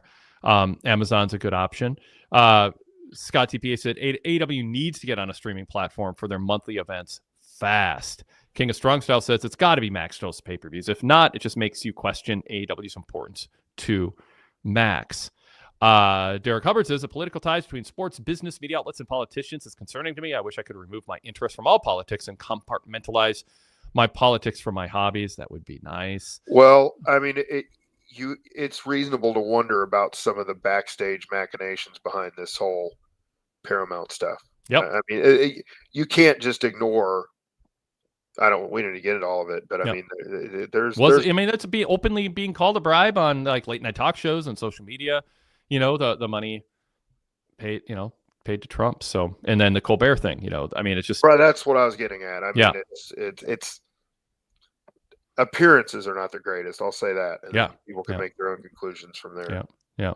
I mean, it's a whole separate thing. Colbert's going to be able to have a bigger audience than CBS gave him with the lay of the land in this streaming environment and social media. I mean, there's YouTube shows on politics with, big names who were talking head guests on MSNBC and CNN, and now they're in Fox, and now they're doing their own shows, and they have way more viewers than the cable hosts do. So, it's a changing landscape. I mean, he'll land on his feet if he wants to, or he or Jon Stewart will run for president, or if Trump runs for a third term, then Obama will run for a third term and kick his ass. I mean, who knows what's going on in politics, but the idea that there's owners of streaming platforms who are influencing this realm makes it, you don't want to think, oh God, I want to watch UFC, but do I want to support Paramount Plus? Right. But I think everyone was already thinking about that with UFC to begin with. I mean, do I really want to, if you see it as the MAGA FC and it just becomes a political rally, there's, more than half the country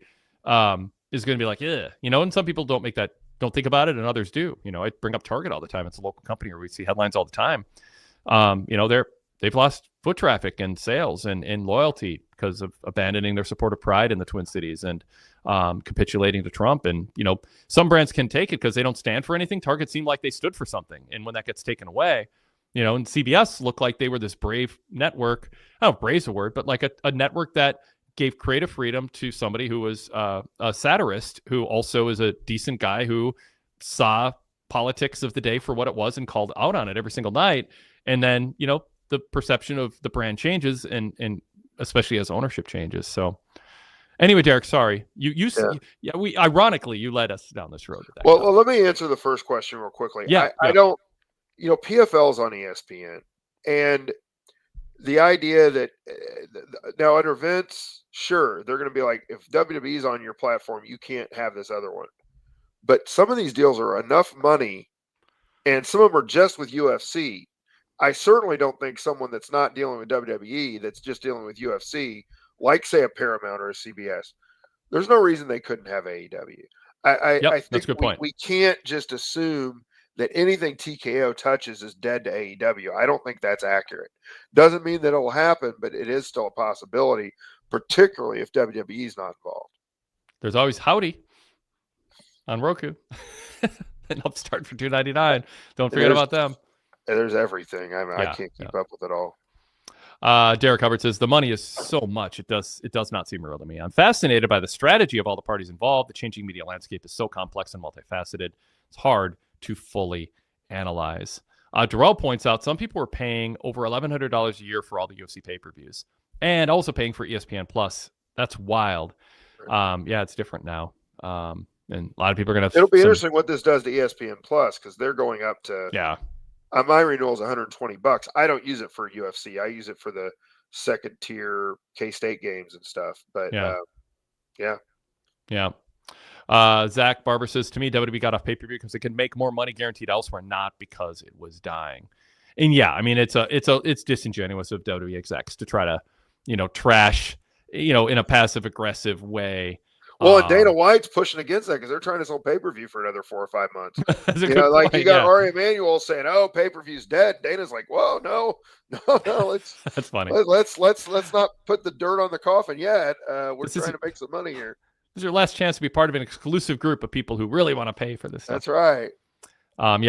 Derek Mitchell says Mark Shapiro, the TKO COO, stated on CNBC that the pay-per-view model is outdated and that boxing is the only content on pay-per-view. God, it's so Vince McMahon-esque to just ignore that there's a competition out there. So